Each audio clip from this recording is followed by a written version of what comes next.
दोस्तों, दादी की गार्डनिंग में दादी का प्यार भरा नमस्कार। दादी माँ आज आपको एक दो पौधों के बारे में बताने वाले। एक तो क्लैडियम, दूसरा एग्लोनियम। ये एक पौधे ऐसे होते हैं। क्लैडियम एक खूबसूरत कॉलेज प्लांट है। इसकी 1000 से भी ज़्यादा वैरायटी हैं, पर मेरे पास सिर्फ एक ही रंग के हैं। इसके एक पौधे के बल्ब से तैयार कर सकते हैं। फरवरी माह में मैंने इसका एक बल्ब लगाया था और एक बल्ब मैं नरेश भाई के गार्डन से लेकर आई थी, और आज इसी से कई बल्ब बन रहे हैं। और वो बल्ब मैं आज अलग करके, और इसकी पत्तियां कई रंग की होती हैं और कई डिजाइन की होती हैं, और बरसात के माह में इसके नीचे से कई ब्रांचें निकलती हैं। इन्हें अलग कर लें तो एक नया पौधा और बल्ब अपने आप बना लेती हैं। आज मैंने भी कई ब्रांचें अलग कर लगा दी हैं, और ये सर्दियों में डोरमेंसी में चले जाते हैं। मई अब जून तक इसकी गमले में फिर से अपने आप उग जाते हैं, और ये नमी पसंद करने वाला पौधा है। क्लैडियम के पौधे को नमी बहुत पसंद है, और ये बारिश में सबसे ज़्यादा अपने आप को खुश होता है, और बरसात के मौसम में इसकी ग्रोथ सबसे अधिक होती है। अब बात आती है इसको कैसी जगह में रखा जाए। इसको डायरेक्ट सनलाइट में नहीं रखकर, तेज धूप की इसको ज़रूरत नहीं होती। जहाँ धूप की रोशनी, सूरज की रोशनी आती हो, बस ऐसा मौसम इसको पसंद है। ज़्यादा धूप में आप इसकी पत्ती रखेंगे तो इसकी पत्तियाँ जल जाएंगी। इसको आप पौधों की छायाओं में भी रख सकते हैं, सेमी शेड एरिया में भी रख सकते हैं। पौधे को ज़्यादा तेज धूप की ज़रूरत नहीं होती। इस पौधे को छायादार जगह में भी रख सकते हैं। इसके एक एक ब्रांच को कर अलग अलग बल्ब के रूप में, ये जब मौसम आएगा तो अपने आप उसमें से बाहर निकल आएंगे। इस पौधे को ज़्यादा केयर की भी ज़रूरत नहीं होती है, खाद पानी की भी ज़रूरत नहीं है, लेकिन इसकी पत्तियों के रंग को बरकरार रखने के लिए थोड़े बहुत खाद की ज़रूरत होती है। दोस्तों, साथ में ही एक एग्लोनिमा प्लांट भी है, मैं इसके बारे में भी बताऊंगी। एग्लोनिमा प्लांट जाना जाता है। ये बेस्ट एयर प्यूरिफाई प्लांट है। ये एक इंडोर प्लांट है, धूप की भी ज़्यादा ज़रूरत इसको नहीं होती। एग्लोनिमा प्लांट भी कई प्रकार के होते हैं, इसको भी धूप की ज़रूरत नहीं पड़ती।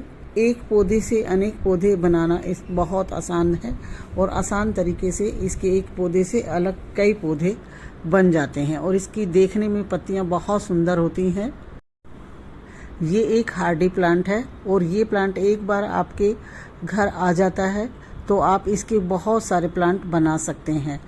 मैंने भी इसके कई प्लांट बनाकर मेरे गार्डन में आने वालों को गिफ्ट भी किए हैं, क्योंकि मैं इतने सारे पौधों की केयर करने में असमर्थ होती हूँ, इतनी जगह भी नहीं मेरे पास होती है। इसकी मिट्टी की बात करूँ तो इसकी मिट्टी भुरभुरी होनी चाहिए, जिससे कि ड्रेनेज में से पानी आउट हो जाए। ये ज़्यादा पानी नहीं लेते हैं। इनको छाया पसंद है, धूप में इनकी पत्तियाँ जल जाएंगी। एग्लोनिमा के इस प्लांट को ज़्यादा केयर की ज़रूरत नहीं होती है, और एक ब्रांच से देखो कैसे धीरे धीरे करके कई ब्रांच अलग कई फ्लावर पॉट में आप लगा सकते हैं। ये मैंने आज दूसरे छोटे पॉट में लगा हुआ था, उसमें से निकालकर बड़े पॉट में ट्रांसप्लांट भी किया है, और इसकी 2-3 ब्रांचें अलग अलग फ्लावर पॉट में भी लगाई हैं। इसकी जड़ों में से अलग अलग ब्रांचें बनती रहती हैं, और उनको एक एक धीरे धीरे से करके निकालें। थोड़ा सा भी उसमें जड़ वगैरह होगी तो ये अपने आप होगा, और इसकी मिट्टी वेल्डन एंड वो होनी चाहिए। एक पौधे से अनेक पौधे करना बहुत आसान है, और बरसात के मौसम में ये कार्य बहुत आसानी से हो जाता है कि पौधे जड़ आसानी से पकड़ लेते हैं। इसलिए मैंने कई पौधों को ट्रांसप्लांट किया है। आज मैंने एक जाफरी का भी पौधा छोटे फ्लावर पॉट में लगा हुआ था, मैंने उस जाफरी के पौधे को भी अलग किया है। एग्लोनिमा का पौधा देखने में बहुत सुंदर, इसकी पत्तियां ऐसी जैसे किसी ने पेंट लेकर ब्रश से पेंटिंग की हो, इतनी सुंदर पत्तियां आप देख रहे हैं लगती हैं। और ये छोटे फ्लावर पॉट से मैंने बड़े फ्लावर पॉट में लगा दिया है। इसके 1-2 पौधे मेरे पास अब जो बनाए हैं ब्रांच, मैं छोटे गमलों में फ्लावर पॉट में लगा दूंगी। और जो भी मेरी गार्डन में विजिट पे आता है, जैसा कि आप सभी जानते हैं, दादी माँ की गार्डन में जब भी कोई विजिट पर आता है तो दादी माँ एक पौधा उनको गार्डन में आने पर गिफ्ट देती है, ताकि वो नेचर के साथ जुड़ें। और प्रकृति हमें कितना कुछ देती है, जो सांसें हमें मिलती हैं सब ये नेचर से मिलती हैं।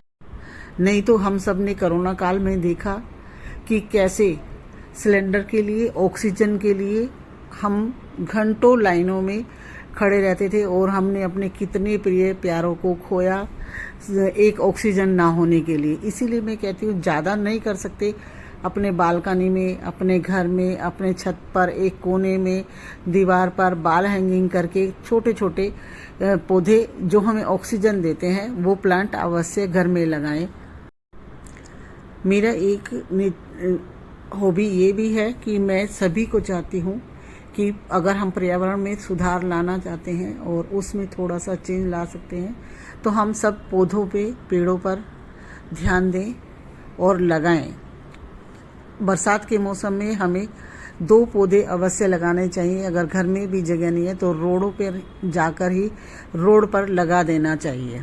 दादी माँ ने आज आपको एग्लिनिमा क्लैडियम के दोनों पौधों के बारे में और जाफरी के पौधे के बारे में 3 पौधे अलग कर लगाए, उनकी ब्रांचों से अलग अलग करके बताए। साथ में मैंने इनके एक पौधों से अनेक पौधे कैसे बनाए ये भी आपको बताया।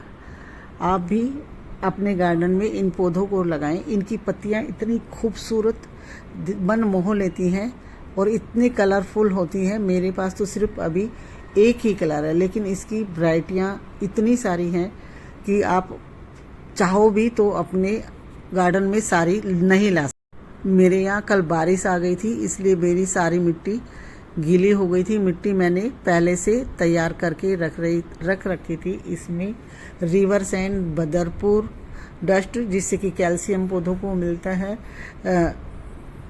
गार्डन सोहेल, नीम खली आदि मैंने कई चीज़ें इसमें डाली हुई हैं और मिट्टी पहले से ही मैं तैयार करके रखती हूँ।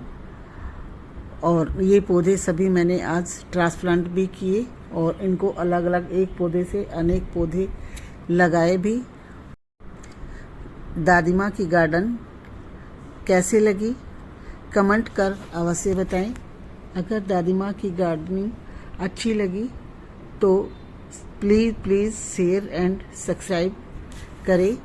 दादी का प्यार भरा नमस्कार। सावन के महीने में हरे हरे पौधे, हरियाली आप सभी भी अपने घर में लगाएं और पर्यावरण को, वातावरण को शुद्ध करें। अपने घर में पौधे लगाकर शुद्ध वायु, शुद्ध हवा लें और नेचर के साथ जुड़ें। यही नेचर हमें, जो सांस हम लेते हैं, ये नेचर हमें सांस देती है। क्लेडियम के बल्ब जो होते हैं, अगर बल्ब से आप पौधा तैयार करना चाहो तो फरवरी माह में आपको किसी नर्सरी से या किसी बीज खाद वाले की दुकान से इसके बल्ब्स मिल जाएंगे। अगर आपने एक बार इसके बल्ब को अपने गार्डन में उगा लिया तो आपके गार्डन में ये पौधा हमेशा हमेशा के लिए बन जाएगा। और इसकी पत्तियां देखो कितने सुंदर कलर की, कलरफुल 3-4 कलर की हैं और इतनी सुंदर मनमोहक पत्तियां हैं, देखते ही बनती है। दादी माँ ने आज एक पेंसिल स्टिक का भी छोटा सा पौधा, इसकी एक डंडी भी तोड़कर लगाएंगे तो हम ये भी अलग हो जाएगी। ये एक जहरीला पौधा है, इसकी डंडी पेंसिल जैसी लगती है, उसमें छोटी छोटी पत्तियां आती हैं। इसके बारे में, इसकी चर्चा हम